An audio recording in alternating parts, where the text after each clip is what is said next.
अब जब मैं कॉल दूंगा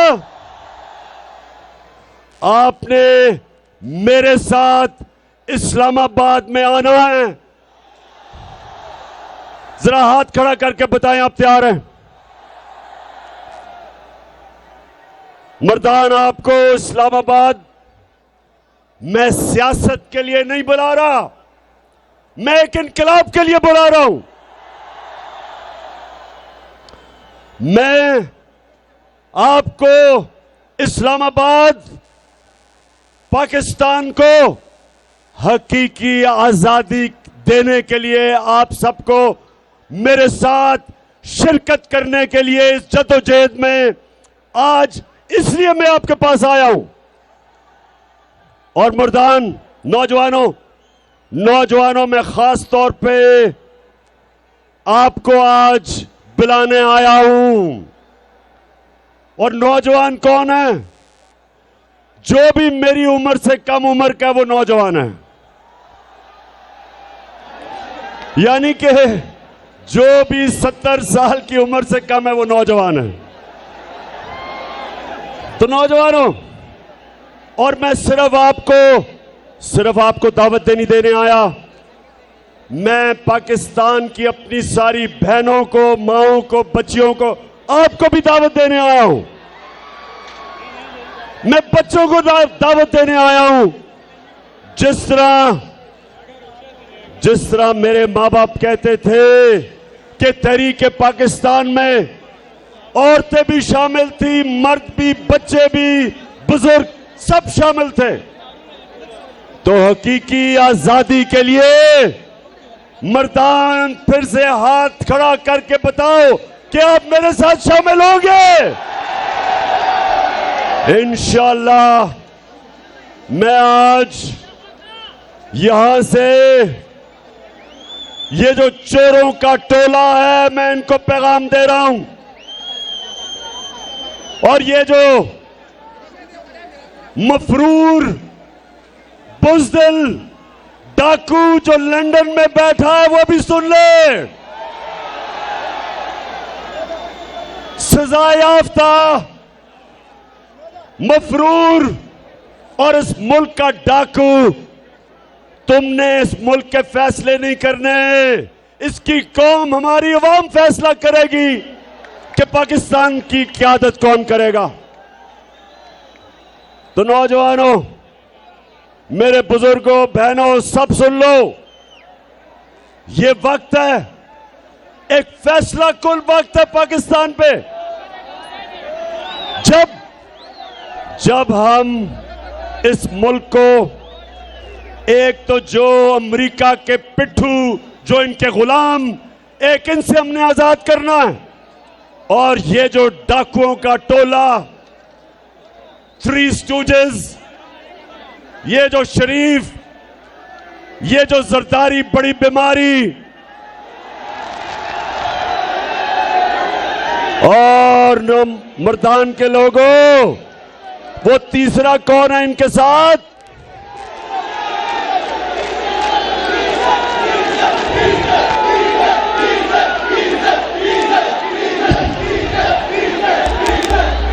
डीजल जिसने आते साथ ही, डीजल ने आते साथ ही वो वजारत पकड़ी है जिसमें सबसे ज्यादा पैसा बनेगा। NHA, यानी कि सड़कें बनाने पे सबसे ज्यादा कमीशन होती है, तो डीजल ने वो वजारत पकड़ ली है। और मेरे मर्दान के नौजवानों, मेरे बुजुर्गों, बच्चों और मेरी बहनों, ये सुन लें आप मेरी बात। हमने इन सारों को आज पैगाम, सबको यहां खड़े होकर इनको पैगाम दे दिया कि अगर आपने इलेक्शन की डेट हमें ना दी तो जो समुंदर आ रहा है इस्लामाबाद, ये सबको बहा के ले जाएगा। सारा पाकिस्तान आज तैयार है, मुल्क तैयार है। मुल्क की तौहीन की गई, हमारी कौम को जलील किया गया, अमेरिका में एक छोटा सा सरकारी नौकर हमारे एम्बेसडर को कहता है, डोनाल्ड लू हमारे एम्बेसडर को कहता है कि इमरान खान को अगर तुमने वजारत उज़्मा से ना हटाया तो पाकिस्तान को अमेरिका बहुत नुकसान पहुंचाएगा। और फिर कहता कि अगर तुमने अदम इत्मीनान कामयाब कर दी इसके खिलाफ और ये boot polisher cherry blossom Shehbaz Sharif को बिठा दिया तो कहता पाकिस्तान को माफ कर दिया जाएगा, पाकिस्तान को माफ कर दिया जाएगा। मैं इससे पूछता हूं, तुम हो कौन पाकिस्तान को माफ करने वाले?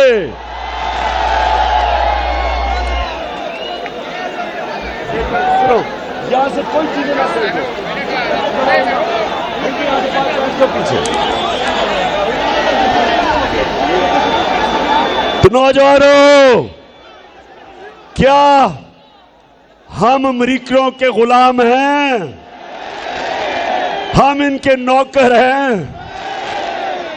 हम इनके नौकर या गुलाम नहीं हैं। ये शहबाज शरीफ बूट पॉलिशर चेरी ब्लॉसम ये है गुलाम। आसिफ जरदारी जिसके अरबों अरबों डॉलर बाहर पड़े वो है उनका गुलाम। और नवाज शरीफ जिससे ज्यादा बुज़दिल आदमी मैंने कभी जिंदगी में देखा ही नहीं है, हर वक्त दुम दुबा के बाहर भाग जाता है, ये है उनका गुलाम। और वो है गुलाम मौलाना डीजल।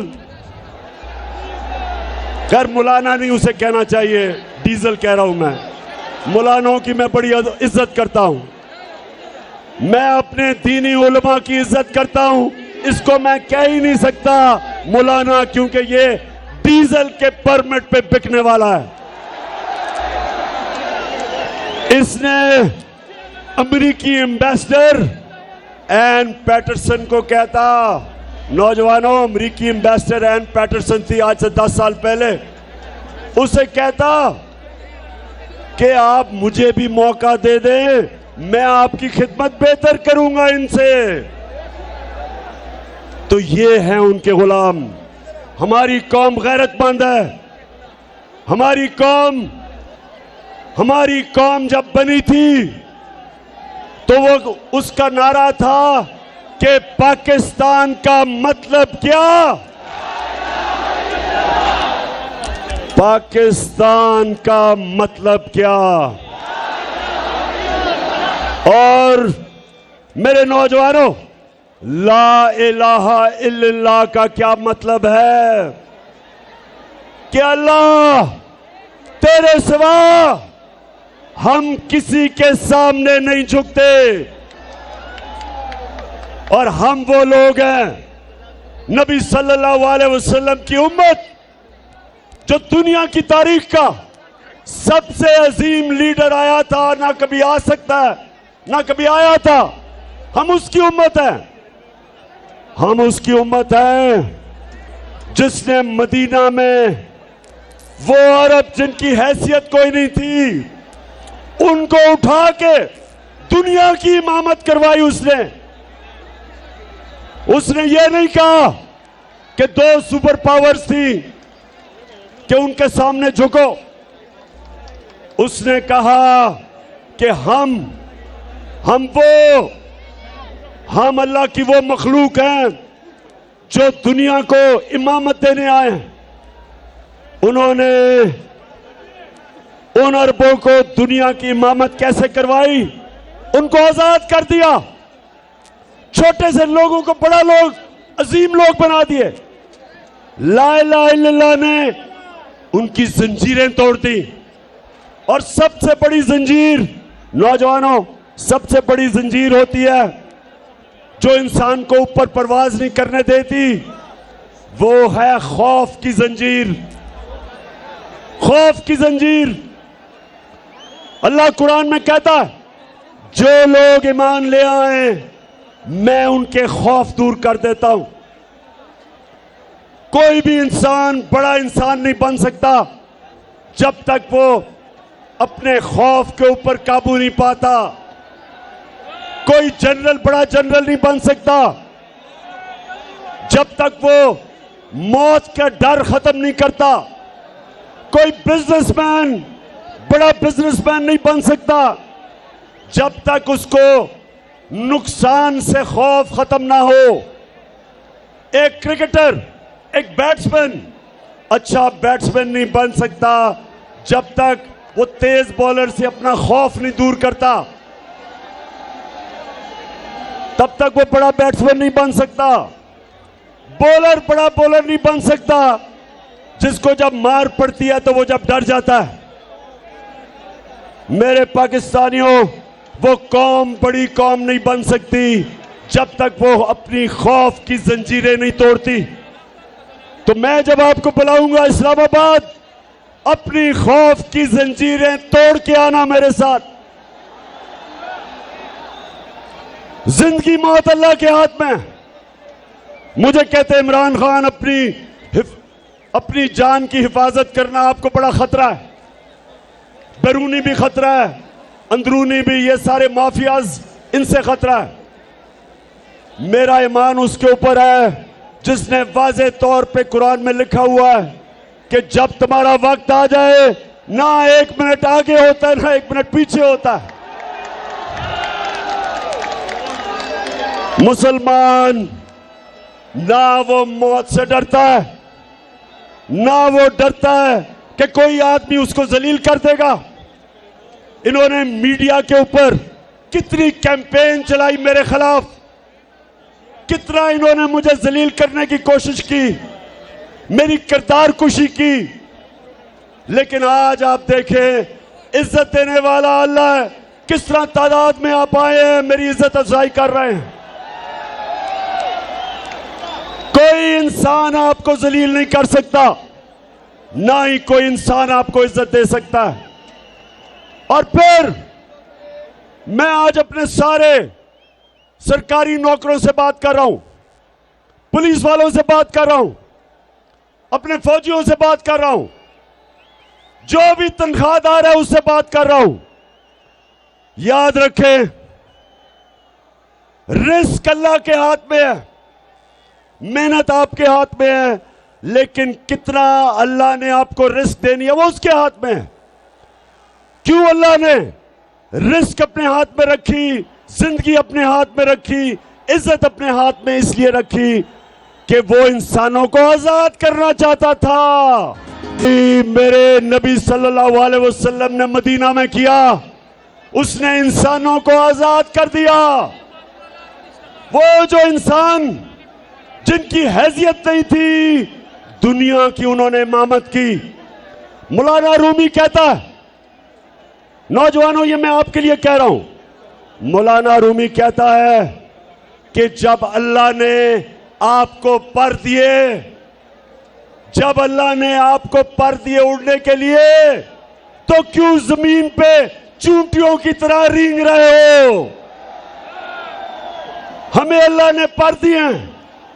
हमारे नबी सल्लल्लाहु अलैहि वसल्लम ने मदीना के लोगों को पर दे दिए, उनकी परवाज ऊपर कर दी, अजीम लोग बना दिए, खौफ खत्म कर दिए, बड़ी सोच दे दी, आजाद कर दिया। क्योंकि कभी नौजवानों, कभी गुलाम बड़े काम नहीं कर सकता, सिर्फ आजाद आदमी बड़े काम करता है। ये जो हमारे ऊपर गुलाम बिठाए हैं, ये जो हमारे ऊपर अमेरिका के गुलाम बिठाए हैं, ये कभी इस कौम को अजीम कौम नहीं बनने देंगे। अल्लाहू अल्लाहू अल्लाहू अल्लाहू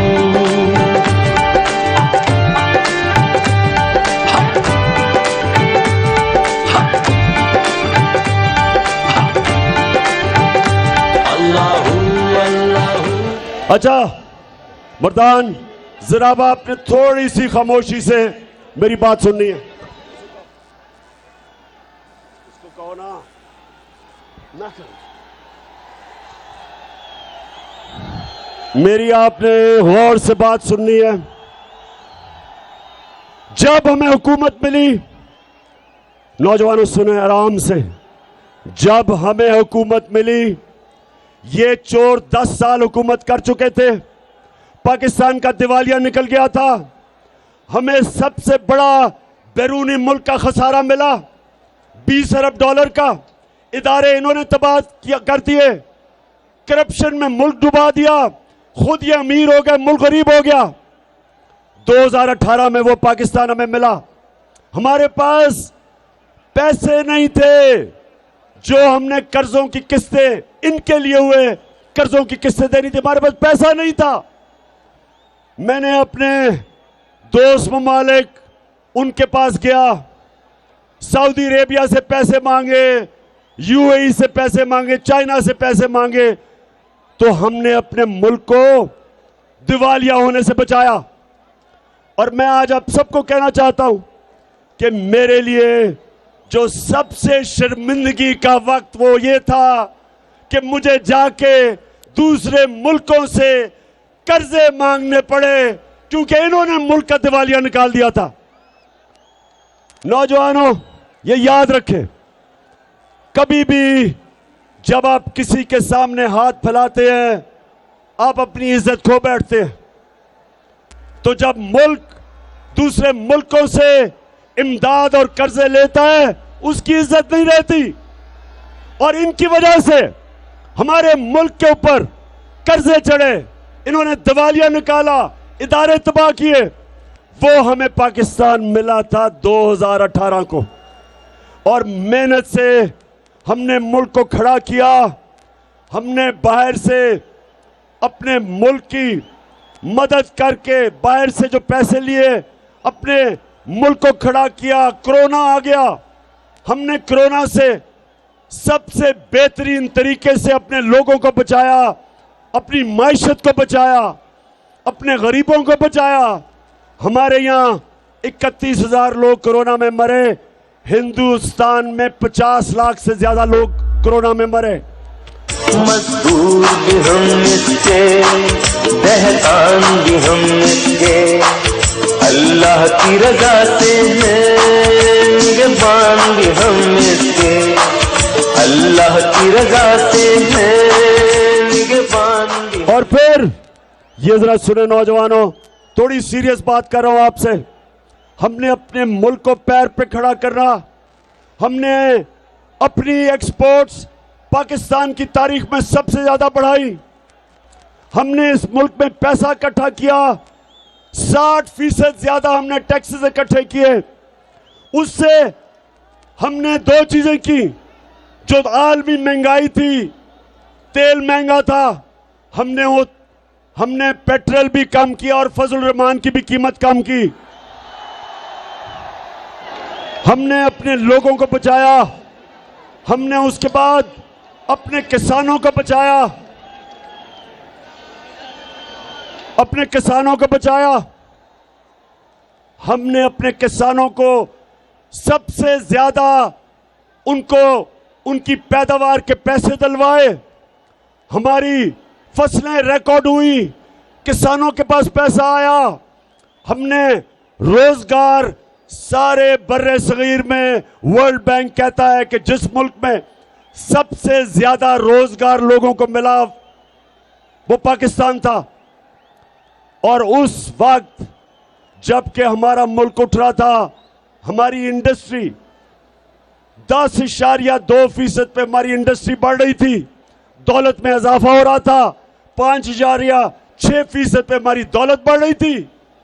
तब इन्होंने साजिश की हमारे खिलाफ, बैरूनी साजिश, और अंदर मीर जाफर और मीर सादिक इन्होंने मिलके उस वक्त हमारी हुकूमत कराई। और जब ये हो रहा था, एक मिनट सुनो सुनो सुनो सुनो, जब मुझे पता चला साजिश का, जब मुझे पता चला साजिश का, तो मैंने उन लोगों के पास गया जिनके पास जो साजिश रोक सकते थे, और मैंने उनको बताया कि जिधर आज हमारी मायशत खड़ी है, अगर ये साजिश कामयाब हुई तो ये हमारी मायशत सीधी तरह नीचे जाएगी, तबाही की तरफ हम जाएंगे। मैंने शौकत तरीन को, फाइनेंस मिनिस्टर को भेजा। मैंने कहा बताओ उन लोगों को जो न्यूट्रल अपने आप को कहते हैं कि अगर आज आपने ये साजिश कामयाब होने दी तो ये मुल्क की मायशत तबाही की तरफ जाएगी। उसने भी बताया, लेकिन मुझे अफसोस से कहना पड़ता है कि ये नहीं रोका गया। और आज जरा हालात देखें, रुपया जाने लगा है, 200 रुपए का डॉलर बनने लगा है, स्टॉक मार्केट नीचे, हर चीज महंगी।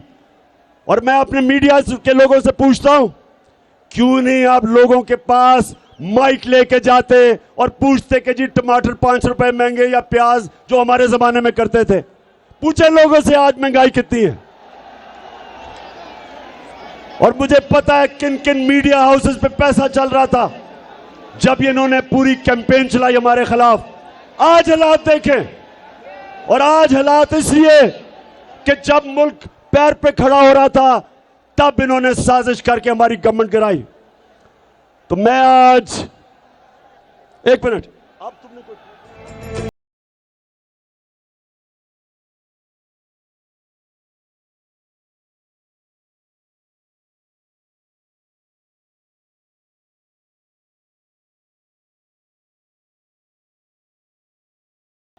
मुझे पता है कि किस किस आदमी ने साजिश की है।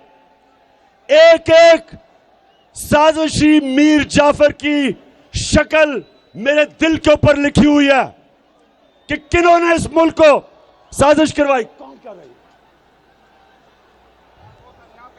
है? मैं सुप्रीम कोर्ट के चीफ जस्टिस से कहना चाहता हूं कि प्रेसिडेंट साहब ने जो आपको खत लिखा है, एक कमीशन बैठाएं और पूछें कि हमारे मुल्क से किसने यह गद्दारी की है, और पूरी तरह ओपन कोर्ट में हेयरिंग करवाएं ताकि सारी कौम को पता चले कि ये मीर जाफर और मीर सादिक जिन्होंने किन के साथ मिलकर आज इस मुल्क को यहां खड़ा किया। और आज इस हुकूमत के पास कौन सा रास्ता है? आज इनके पास सिर्फ एक रास्ता है। अब ये अमेरिकनों के पास जाएंगे, वो बिलावल अभी जाएगा अमेरिका, और याद रखें ये वो बिलावल है जिसकी अमेरिका के जो सिक्योरिटी एजेंसीज उन्होंने इसका टेलीफोन रिकॉर्ड किया। ये जब इसकी वालदा इसको बता रही थी कि किधर किधर बैरूनी मुल्कों में तुम्हारे पैसे पड़े हुए हैं, उनको सब कुछ पता है कि किसके पास पैसे पड़े हैं, किधर पड़े हैं। ये कभी उनके सामने अपने मुल्क की मफादात की बात नहीं करेंगे। और ये जब आ जाएगा, ये सिर्फ एक चीज मांगेगा कि हमारी मदद कर दे, हमें पैसे दे दे, क्योंकि नहीं तो इमरान खान वापस आ जाएगा। अब अगर अमेरिकनों को मैं बहुत अच्छी तरह जानता हूं, अमेरिकन एक चीज कहते हैं, there is no free lunch, यानी कि मतलब यह कि जो भी हम तुम्हारी इमदाद करेंगे उसकी एक कीमत होगी। और कीमत क्या होगी पाकिस्तानियों? कीमत आपकी आजादी होगी। वो आपसे फिर वो कहेंगे कि हमें बेसिस चाहिए। वो जिस तरह हमने उनकी जंग में शिरकत करके, और पख्तूनख्वा के लोगों को तो पता है कि किस तरह तबाही मची थी पख्तूनख्वा में जब उनकी जंग में शिरकत की थी। आपको तो पता है कितने लोगों ने शहादतें दी, कितने हमारे पुलिस वाले शहीद हुए, कितने हमारे फौजी शहीद हुए, 80,000 हमारे शहरी शहीद हुए इनकी जंग लड़के। इसी तरह वो कहेंगे हमें बेसिस दो, वो फिर आगे हमें किसी और की अपनी जंग में शामिल करेंगे। और इसलिए मेरे पाकिस्तानियों, हमने अपनी हकीकी आजादी की जद्दोजहद को कामयाब करना है, क्योंकि हम किसी की गुलामी नहीं करने के लिए तैयार। इन्होंने, इनकी जुर्रत नहीं होगी कि अमेरिकनों को कहें कि जनाब हमें रूस से 30% कम कीमत पे तेल मिल रहा था, यानी कि हम पेट्रोल और फजल रहमान को 30% कम आपको बेच सकते थे, और 30% कम हमें गंदम मिल रही थी अमेरिकनों से, रूसियों से। इसलिए हम, क्योंकि हमारी पॉलिसी अपने लोगों के बेहतरी के लिए थी, हमारी फॉरेन पॉलिसी, हम सबसे दोस्ती करना चाहते हैं, लेकिन हमारी कोशिश कि मेरे लोगों का फायदा हो। आपने मुझे इलेक्ट किया था, मैंने तो आपका फायदा करना था। तो इसलिए जब एक गुलाम हुकूमत आती है, उनको वो करना पड़ता है जो हुक्म मिलता है। ये नहीं, रूस से ये नहीं 30% कम तेल खरीदेंगे या गंदम, क्योंकि इनको हुक्म नहीं है। इनको वो करना पड़ेगा जो अमेरिका कहेगा। यूक्रेन के अंदर इनको रूस के खिलाफ स्टेटमेंट देनी पड़ेगी। मुझे भी कहा था कि रूस के खिलाफ करो, मैंने कहा वो हमारी जंग ही नहीं है, हम क्यों उनके खिलाफ कहें। आपने कश्मीर में हिंदुस्तान के खिलाफ कभी स्टेटमेंट दिया? आपने इसराइल के खिलाफ स्टेटमेंट दिया जो फलस्तीनियों से वो कर रहे हैं, तो हम क्यों आपकी जंग में शिरकत करें। लेकिन अब जब गुलाम ऊपर बैठ जाए तो इनको वो करना पड़ेगा जो अमेरिका इनको हुक्म करेगा। और मेरे मर्दान के लोगों, आपने जब इस्लामाबाद आना है, एक और वजह है आपकी इस्लामाबाद आने की, और वो ये है कि जो सारे चोर डाकू इन्होंने ऊपर बैठा दिए, कहीं दुनिया में ये नहीं है कि एफआईए के अंदर शहबाज शरीफ और बेटों की 24 अरब रुपए के करप्शन के केस है, मनी लॉन्ड्रिंग के केस है।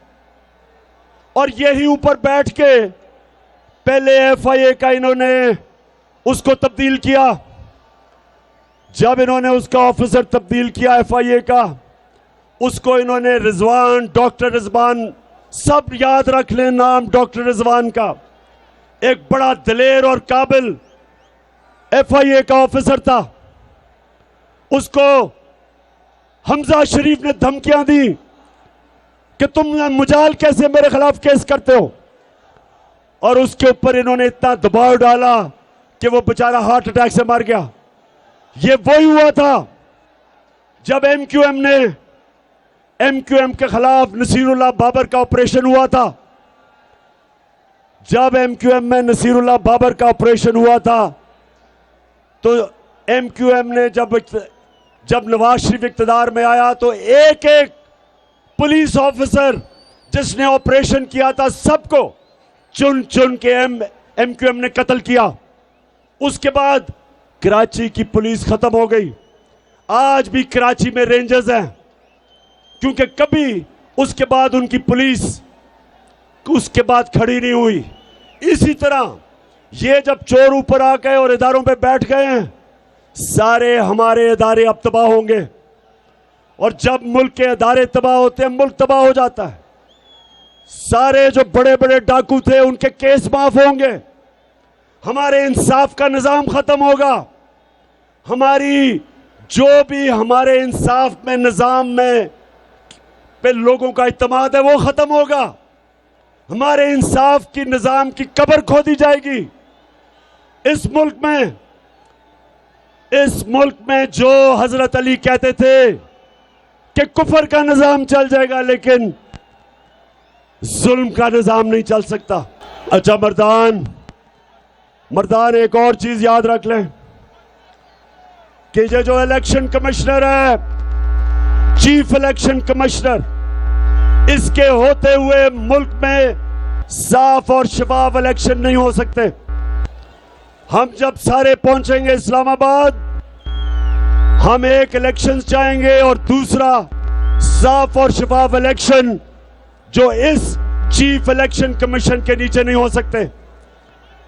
आपने सबने देखा, आपने लोटों को देखा, बताओ आपने पेशावर के लोटे को देखा, आपने देखा कि कैसे इन्होंने अपने आप को बेचा, अपनी पार्टी से गद्दारी की, अपने हल्के से गद्दारी की, आइन से गद्दारी की, हमारी जमहूरियत से गद्दारी की इन लोटों ने। लेकिन इलेक्शन कमीशन को, सारी पाकिस्तान को पता है कि लोटे कौन है। आपको पता है लोटे कौन है? बताएं, मर्दान बताओ, आपने लोटे देखे हैं? आपने, सारे पाकिस्तान ने, सारा वतन साथियों, मुजाहिदों, जाग उठा है सारा वतन साथियों, मुजाहिदों। सारे पाकिस्तान ने लोटे देखे हैं, लेकिन इलेक्शन कमिश्नर को नहीं नजर आ रहे। वो कानून ढूंढ रहे हैं उनको बचाने के लिए। ये कानूनी मसला नहीं है इलेक्शन कमिश्नर, ये अखलाकियात का मसला है, ये मॉरल वैल्यूज का मसला है, ये मुल्क की फ्यूचर का मसला है। ये हमारे नौजवानों के सामने जब अपने वोट बेचते हैं, जब अपने जमीर बेचते हैं, तो ये हमारे मुल्क की अखलाकियात तबाह करते हैं। और इलेक्शन कमिश्नर, सारी कौम आपकी तरफ देख रही है, और अगर आपने इन लोटों को बचाया तो याद रखें ये कौम आपके इर्द गिर्द भी निकलेगी, आपको भी माफ नहीं करेगी। सबको पता है हमें किन किन ने मिलकर इस मुल्क से गद्दारी की। और आखिर में आखिरी बात करने जा रहा हूं, आखिरी बात। मर्दान फिर से मुझे ये बताओ कि 20 को और 20 के बाद जब मैं कॉल दूंगा तो हाथ खड़ा करके बताओ कि आप इस्लामाबाद पहुंचेंगे। मुझे ये मुखालिफ कहते हैं कि जी बड़ी गर्मी होगी, लोगों को गर्मी होगी, लोग नहीं पहुंचेंगे। अगर मुझे, इमरान खान को, अगर 70 साल इमरान खान को गर्मी नहीं लगती तो मेरे नौजवानों को भी गर्मी नहीं लगेगी। रन का मैदान लाशों से पट जाएगा, लाशों से पट जाएगा। आज दुश्मन का तख्ता उलट जाएगा।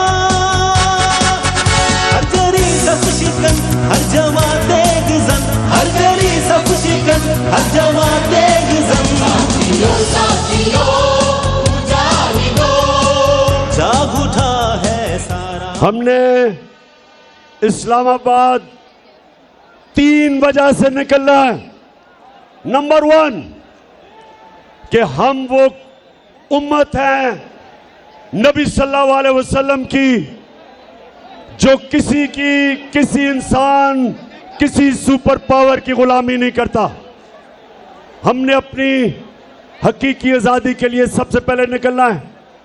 नंबर 2, ये जो पाकिस्तान के सबसे बड़े डाकू हैं, हमने इनके खिलाफ निकलना है कि हम किसी सूरत इन चोरों और डाकुओं को अपने ऊपर मुसल्लत नहीं होने देंगे।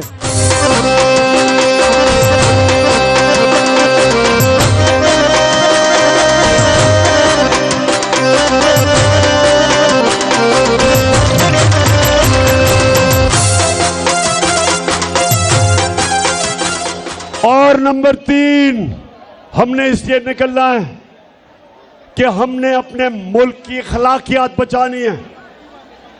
हमने अमर बिल मारूफ पे चलना है।